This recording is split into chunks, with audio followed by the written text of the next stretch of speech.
Hello, good morning అండి. So ఒకప్పుడు పాత రోజుల్లో ఎలా అంటే డబ్బులు అకౌంట్లో ఉంటే చాలా సేఫ్ అని మన చేతుల్లో కానీ మన ఇంట్లో పెట్టుకుంటే డబ్బులు సేఫ్ కాదని ఫీల్ అయ్యేవాళ్ళం అనమాట. సో అందువల్ల మన డబ్బులన్నీ తీసుకెళ్ళి బ్యాంకులో డిపాజిట్ చేసేవాళ్ళం. సో ఆ రోజులు అలా గడిచిపోయినాయి. కానీ ఈ మారుతున్న టెక్నాలజీకి అనుగుణంగా కొత్త కొత్త టూల్స్, ఏఐ టూల్స్ లాంటివి వచ్చినాయి. ఇంకా హ్యాకర్స్ ఎక్కువైపోయారు.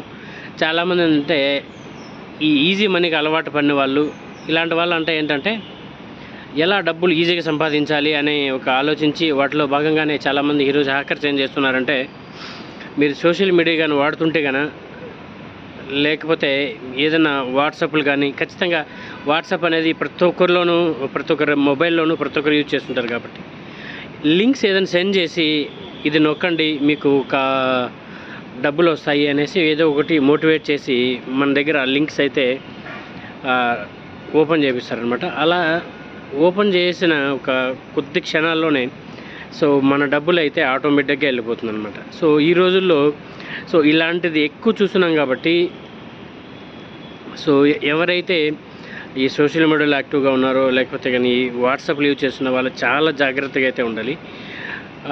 రీసెంట్గా నాకు తెలిసిన మా ఫ్రెండ్ సర్కిల్లో కూడా ఒక లింక్ ఓపెన్ చేయడం వల్ల ఆల్మోస్ట్ 1 lakh రూపీస్ అనేది డిసప్పేర్ అయిపోయింది అనమాట. సో తర్వాత మన పోలీస్ కంప్లైంట్ ఇచ్చినా కానీ యూజ్ ఉండదు.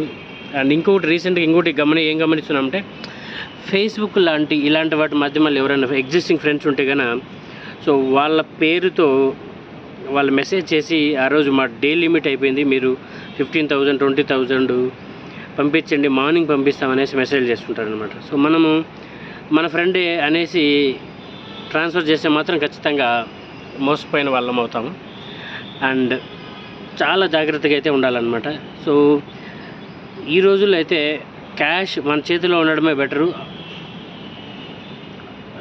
బ్యాంకులో ఉంటే మాత్రం మనకి ఏది పడితే అది లింకులు ఓపెన్ చేస్తే మాత్రం ఖచ్చితంగా ఈ అమౌంట్ అనేది డిసప్పేర్ అయిపోతుంది అనమాట. ఫేస్బుక్లో ఇంకా మెయిన్ చాలామంది ఫ్రెండ్స్ వేరే అకౌంట్లో హ్యాక్ చేసి మెసేజ్ చేసి డబ్బులు అడుగుతుంటారు. సో ఇలాంటి వాటికి మీరు మోసపోవద్దండి. మీ ఫ్రెండ్ అయితే ఖచ్చితంగా ఫోన్ చేసి కన్ఫర్మ్ చేసుకోండి. మీరు ఫోన్ చేసి కన్ఫర్మ్ చేసుకోకుండా ఎవరో మెసేజ్ చేసిన డబ్బులు ట్రాన్స్ఫర్ చేస్తే మాత్రం ఖచ్చితంగా మోసపోతారనమాట. సో చాలా జాగ్రత్తగా అయితే ఉండండి.